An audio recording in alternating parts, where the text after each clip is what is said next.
Welcome back, mere mortalites, to another edition of the Mere Mortals podcast. Today we've got musings, Yes. the learnings, the reviews, the things we want to bounce off each other. I'm Juan, and I've got Kyron here next to me Hello, people. of the Mere Mortals. And let's get into what we're going to be talking about today. So, from my side, I want to talk about beasts. Beasts in the gym, beasts in CrossFit, beasts in life, and just how much of a sissy I am.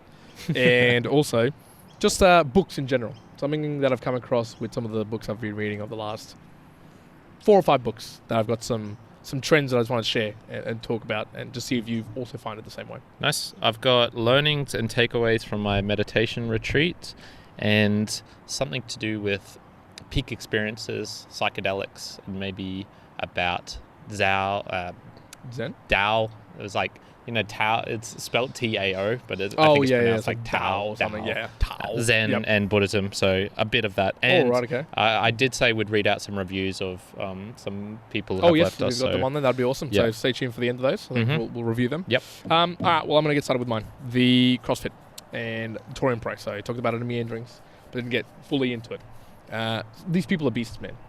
These people are goddamn beasts. Yes. So, first of all, Roy Dunn was the winner of the Oceania CrossFit Torian Pro, and he actually trains at the gym that I go to.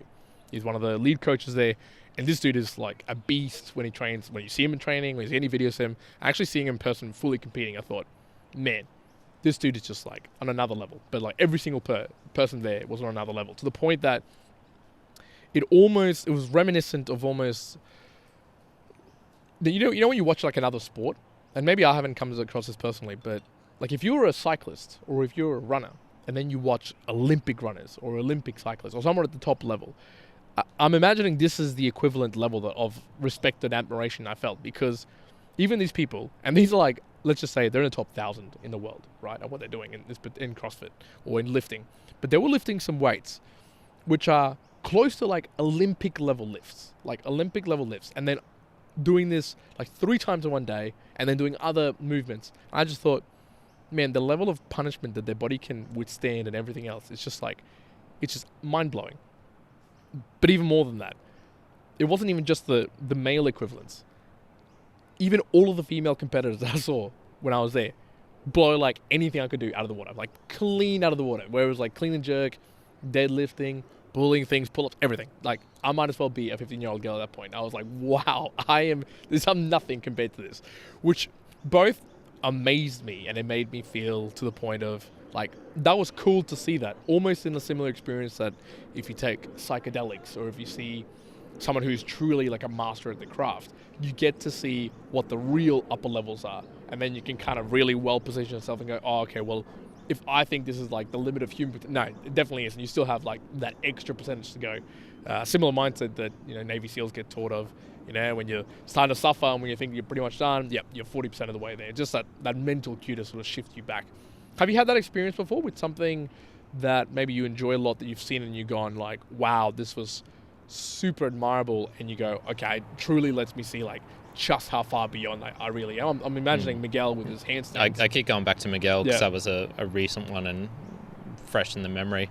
Yeah, just absolutely incredible. Something I've spent a good chunk of time doing the last couple of years, and then he just gets up into a very, his one-arm handstand is steadier than my 2-arm, which is just unbelievable. Did you find that as well at all with soccer? Did you ever get to witness someone at soccer level that was ridiculously good? There was this one kid I played with, Matt, who he was a couple of years younger than me, and he jumped up and so in my youth team, he jumped up into my level, and we were probably around the same level in terms of like, who would you rather have on the team, Matt or Kyron? I was way more physical, like physically quicker. You would have been older and more physically developed at that point. Yeah. So this is probably around the age of, let's just say 15, and he's, no, it wouldn't have been 15, 12. Would have been like 14 and 17, something like that. But then, man, a couple of years later, we were both playing in the men's area. And once again, he could have been in the youth squads, but he was playing with the men's because his touch was just unbelievable. Just, glued to his feet when he wants it to, and then just rebounds perfectly if he wants it to the other way. Just, it's like he had magnets on his feet, man. Just incredible. Wow. So there's a couple of things like that. And then, just watching it's hard to say things that I'm good at because I'm not really that good at that, at that much. Well, I think it's more the case of not so much like things that you're good at, but things that you enjoy, you've been doing for a long time, so you know, like you can respect the quality that you see. There's those are probably the main ones. See, because the other one, so obviously that happened in sporting, and I was just like, man, this is nuts. I was like, my eyes were just like blowing out my head and seeing this, and I just thought, man, the true top level people, whoever they may be, it must just be like just insanity to see these humans in action. Like it would just be like ridiculous. You'd be like, what's going on? I was just thinking, you said top 1,000. I wouldn't even be that high up in there. I don't think. Like they wouldn't be that high up there. I think they would be, maybe like top 10,000. No, they are top. But this is the Australian, Australian people, right? In the world, so in like the world qualifiers or the world things, you had to be in the top. Let me just calculate. About 300 or 400 in the world to be competing, straight up. To be one you saw. Yes, to be in those ones. Like so, only 30 people in Australia got to perform in that one. Oh, okay. And in the States, 70, and in Europe, 50. So in summation, there was about 300 all up. I would have thought the States would have more then, because, we're 1/10. So if we had 30, I would have thought they'd have like 300 or something. No. Yeah, they only have and I think in total to go to the CrossFit Games, they have like 10 people going through. Yeah, okay. All right, there you go. All right. Apologies, all people. I just badmouthed then. But I was doing it based on like populations of the world, but that does make sense. And so, theoretically, how many Indian CrossFitters are there? It's not suited for their body types and whatnot. But basically the top three, the people who won and go through, I think there's 40 or 50 participants in the main CrossFit Games. So I got to see like a couple of people who are in the top 50. Yeah. And it's just like something. It's just something else. Like you remember those times when we would train at the Good Life and we'd be like, oh, push the sled, do the bike, push the sled, and we'd be like pretty wrecked at 3. These people were doing like the sort of insanities where you'd have to I'd call one out. There was one where you had to do, let me get this right, 30 calories on the ski erg. Then you had to do 15 burpee box jump overs. And then in whatever time was remaining, and I think it was 3 minutes, I believe it was 3 minutes. In whatever time you have remaining of 3 minutes, you then have to pull across, it was a 70 or 80 kilo sled, 100 meters. Yeah. And to finish, you had to pull the 100 meters. And some people were finishing it in 2 rounds who were like super jacked. Some people had to do that like 4 or 5 times until they got like timed out. I was like, one round of that, I would just be like, that's it. Like, I'm done. I'm not going back. And like, to reset, you had a minute rest or something before you started again. I thought, beast. Yeah. Beast, a whole lot of them. Yeah, there's just people out there, eh? Monsters. Just people out there who do now, crazy hit me with shit. some learnings. I want to hear those learnings of meditation. So if you want, go back to the episode 200 where we talked quite in depth about all of my little experiences that I had. So I'm just going to dive straight in. So number one, I think, and most importantly, is I'm okay and I'm quite stable. I think as a personality type, I didn't suffer. I mean, I suffered from the meditation and whatnot, but I didn't suffer in the sense of having a mental breakdown. I didn't suffer in the sense of, having childhood trauma or anything really, really bad in my life. So, and with that, there's no like real. I think we should preface that with, for people who might not know that, we mentioned in episode 200 that one in, what is it, like 15% of people or something like that might experience some pretty like deep jarring.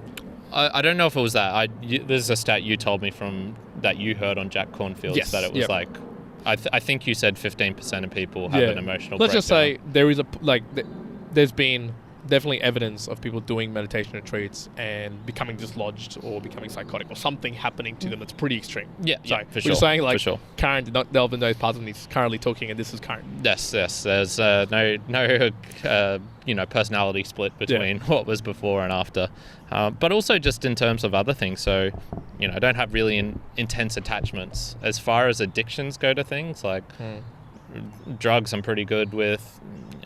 Sex I'm okay with. Like maybe porn, that's one thing I had to cut out because I couldn't really handle that too much. But cocaine and all those things, I haven't tried most of them, but I think for the most part you're okay. Yeah, the most bad addictions that are out there, same with like the 7 deadly sins, like I wouldn't say I'm super proud of anything. I wouldn't say I like have avarice of other people's greed, and it's hard to say. Like I don't want to come across being like all fucking Buddha-like. No, and, like, but it's like hedonistic pleasures don't incentivize you as much. Not as much as they obviously do some people to such extreme lengths. So that was just a nice learning takeaway.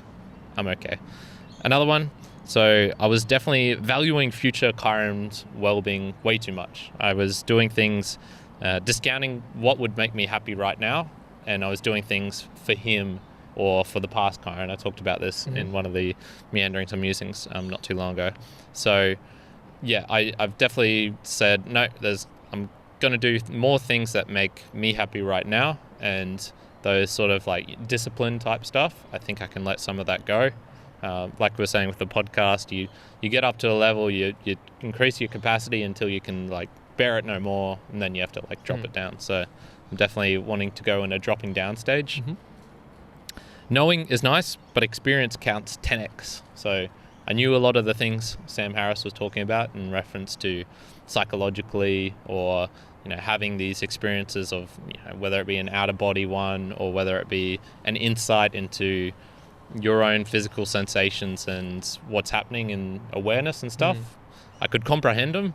I could say them to myself while I was experiencing, tremendous amount of pain. Yeah. Oh, no, this is actually just another phenomena. Like in your experience, there's no true core person. Like if you don't want this to affect you right now, you don't have to let it affect you. Like, because there's no real you to do it.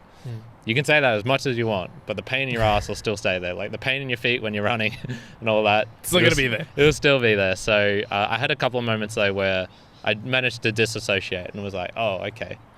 I get it. I get it.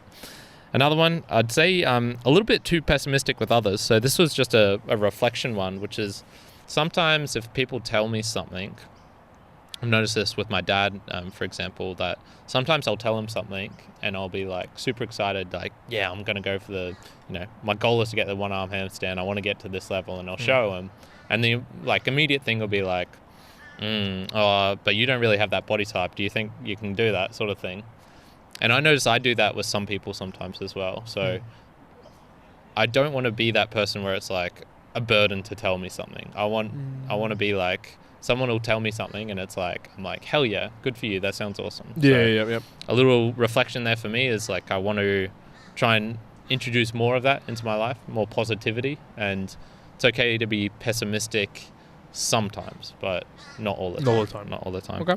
A couple of things with my own interpersonal relationships. I think I need to be a bit more forthright and a bit more selfish. So sometimes I'm a bit too like, oh, it's all right. Like, I'd rather make you happy. Yeah, like I was saying, I want to try and make myself a bit more happy. So that's one. Over planning is the cause of a lot of suffering. Got to let go. So once again, it's me trying to control things. Let go of that. And then I've already talked about this as just in general, allow myself more joy, buy silly hats, wear silly hats if I want to. Like, don't let my own opinion and other people's opinions judge me. So look, most of them are sort of platitudes. Most of them are sort of whatever. But did you find that you came to this learnings during the process of it, or was this reflective right at the end? Like reflective, yeah. Okay. Like in the period after I'd done all the meditation and just had time to chill out and sit. Oh, you're talking about like in the afternoons when you got time to chill. Yeah, that's when like you in the evening. Pull them out. Yeah, okay. Yeah. Was there any that were like super obvious in the moment? Like, I mean, sinking into the suffering sounded like one that was like in the moment. Honestly, man, all of these felt really huge at one point, like revelatory. And then reading them now, I'm like, oh, okay. There's like just some things to take away. It's not like, whoa, this is going to change my life. But in the moment, it sort of had a bit more of that feeling. Yeah, I mean, in what you said at the very beginning, I think holds so true, which is, to hear it, the platitude, it just sounds like a platitude. Until you experience it and you put it into 10x. That's kind of the key, because how many books are out there about the 12 rules for life, like Jordan Peterson, or do these 100 things to have a happy life, or whatever. All the Zen books. So I've some book reviews will be, they'll probably already be out by now, but there's a couple of books on Buddhism, Taoism, and Zen. And the problem with a bunch of these books is, the platitudes. Man. Yeah. not the going too deep, like the sound of one hand clapping. It's this, people. Can you hear this? Yeah, it's there's like, you can let yourself be happy. All you have to do is let yourself be happy. It was like, whoa, shit. Dang. Oh my God, I never knew. I never knew. There's some of the things like that with Zen as well, and Buddhism, and like all of them have this, but you got to try and communicate it as best you can. So sometimes it is going to come out as a platitude. Yeah, that's a hard thing I sometimes struggle with, because let's say I have experienced something to do with positivity, or I've experienced something to do with discipline. So when someone asks me, I can't handle doing this and this and this, what should I do? My answer might sound like a platitude, but comes from the fact that I have the experience with it. I might say, well, you need to be disciplined and get up earlier and be positive, and whatever you put your mindset into, that's what's you're gonna be thinking. If you're gonna be thinking negative, then it's gonna feel negative. But if you go into it with a positive mindset, whatever, right, etc. Yeah. But telling that to somebody who hasn't experienced it and it comes across as platitude, well, you might as well not be telling them anything, because it's going to be annoyed. It's like, duh, of course, like of course I should be positive and think positively, but I'm not. Like I'm pissed off. So that can be hard because we're like, you relating that to me. Sure, we get it, but it's not like the mere mortalites are really going to get it. It's not like I'm really getting it. You got it. You got it. And I think it's almost one of those. I don't know if I've ever really read this properly or synthesized it properly, but there must be something to be said around, like, if you ever hear a quote or you really like it, or a platitude or whatever else, you should do your darnest to like actually experience it, so you can truly understand what that means. Yeah, quotes are a good one, because that's almost the ultimate form of platitude, because it'll go on your Instagram. You just slap it on, maybe not even a caption beneath it, and it's just, feeling this right now.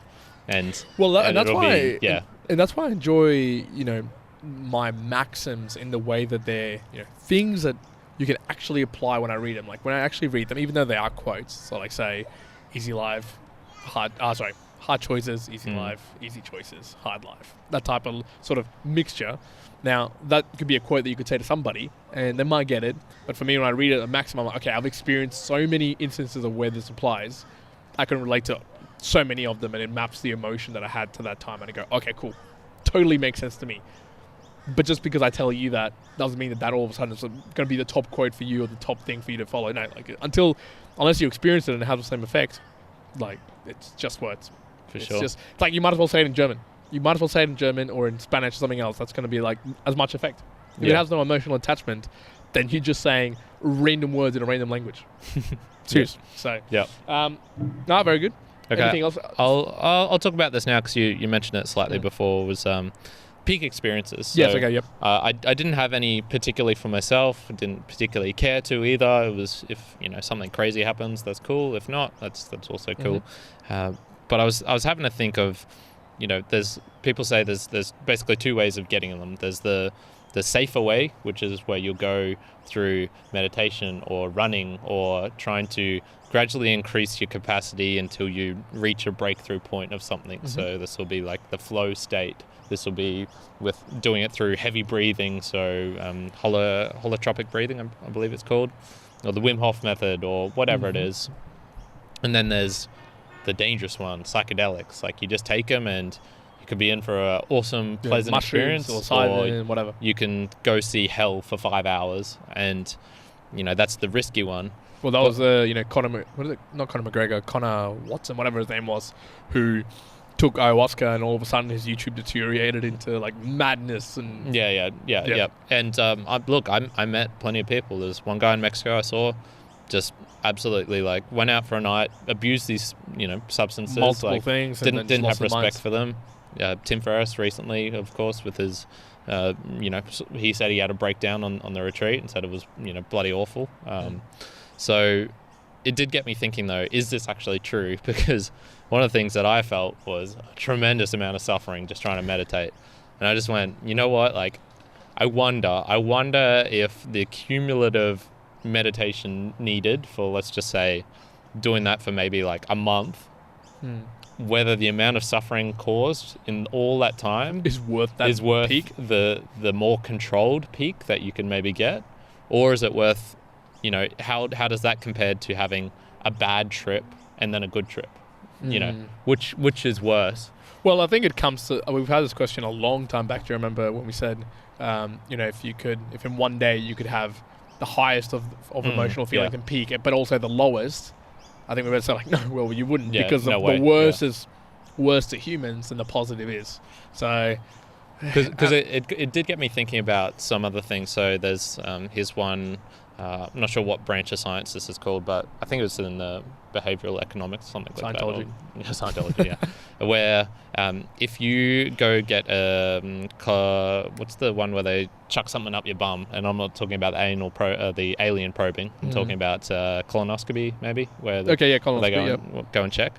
Now, finding that, you know, it's better. What if the alien is doing colonoscopy? Yeah, every single colonoscopist doctor out there is actually an alien. What they found was that's a very uncomfortable experience. And what they found was, it's, you know, the worst is when it's like the deepest in and they're finally there.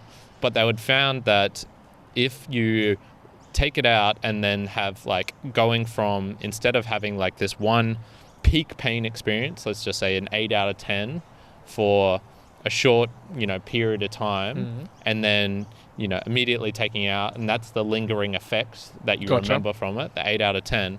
It's actually better if you leave it in longer, so you're causing more pain over a period of time, but you have like a come down, and so then the remembering self remembers, it was more of like a 3 out of 10 out of pain rather than 8. That's not exactly it, but that's what I was sort of thinking was, you know, maybe a meditation like that is actually you're increasing more and more like the pain. You're remembering like this pain scale, and it's getting higher and higher, whereas if you just have like a really bad trip and then, I don't know, like meditate afterwards, you could sort of just be like, oh, okay, you know, that wasn't too bad. So gotcha. Okay. I just sort of thought like, you know, just you can cause yourself so much suffering just through meditating alone. Like maybe just taking the risk with the psychedelic is worth it.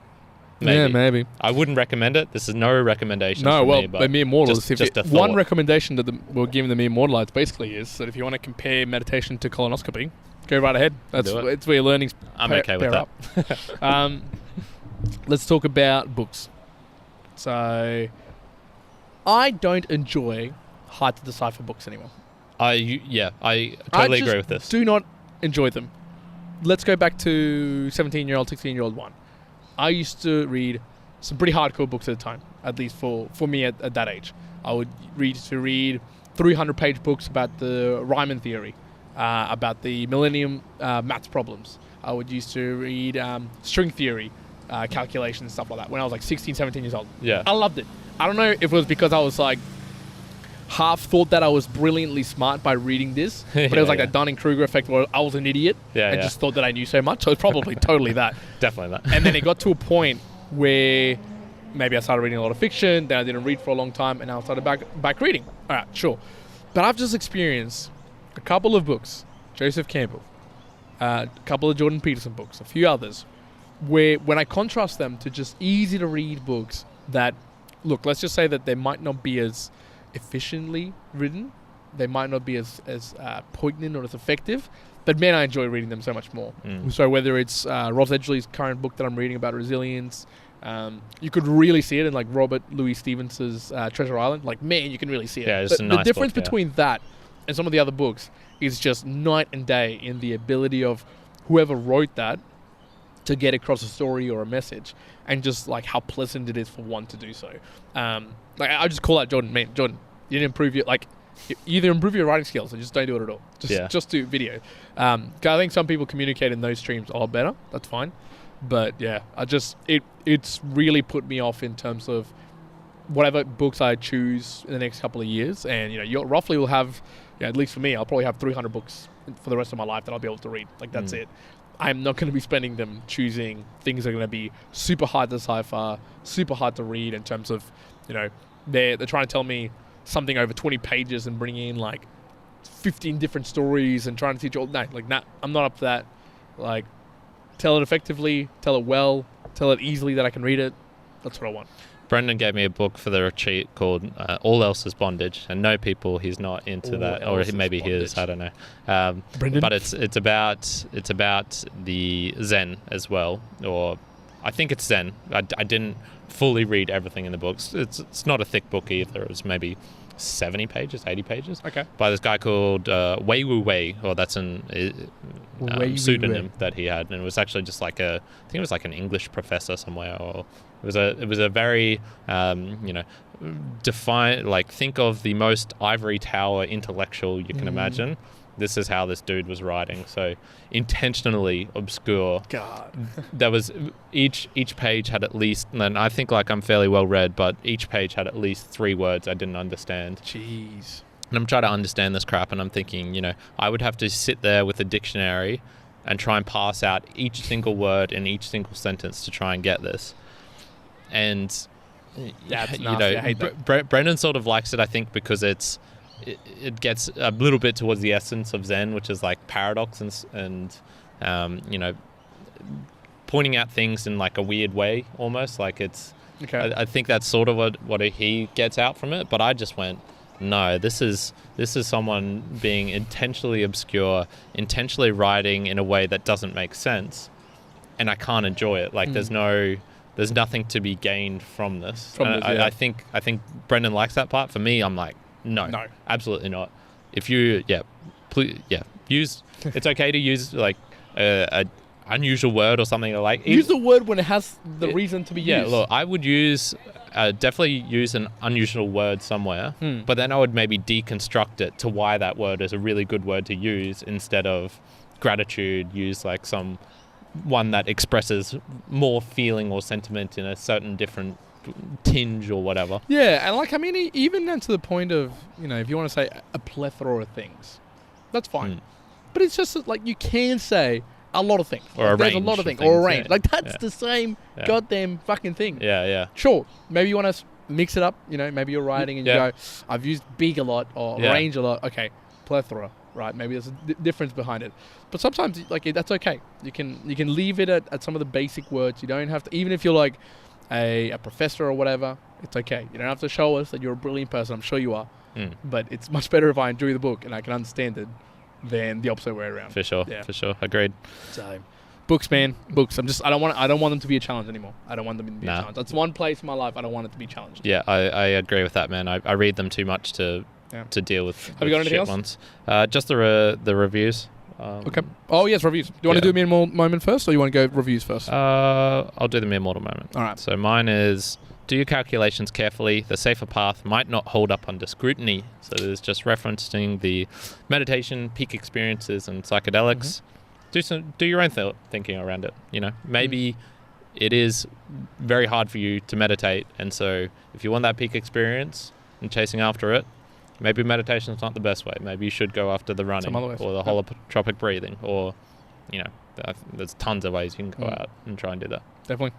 Mine's an easy one. I might as well be a 15-year-old girl. That's my mere mortal moment. Nice. All right, so here's a couple of just recent ones, and just want to thank the Natural Health Podcast. I connected with this lady. I forgot her name, unfortunately, but Karen and Juan are your not so typical podcasters. Ooh. That is exactly why they're amazing. Love listening to their everyday conversations. Definitely some deep conversations, but they bring the lighthearted touch to it. She's read the tagline. Thank you. She read the tagline. Thank you very much. Great Aussie banter. This is by 3, 2, 1, ... go. Nice. Seriously, what beats good old Aussie banter? These guys are a great listen, covering all the topics I love listening to. Thanks, Juan and Kyron. Keep pumping them episodes out. We will indeed do that, sir. And last one, great dynamic, quite knowledgeable. Fun podcast. I like the variety. Just finished listening to the last episode, running until the pain becomes unbearable. That transition from talking about exercising into the concepts of how things happen in the universe was pretty much seamless. Ha ha ha ha. Thank you, and that is what we're all about. Archon 23111. Very nice. That's what it's all about. The seamless transition between talking about running all the way till the paradox of the universe. That's it. I should have actually alien probing colonoscopy. Yeah.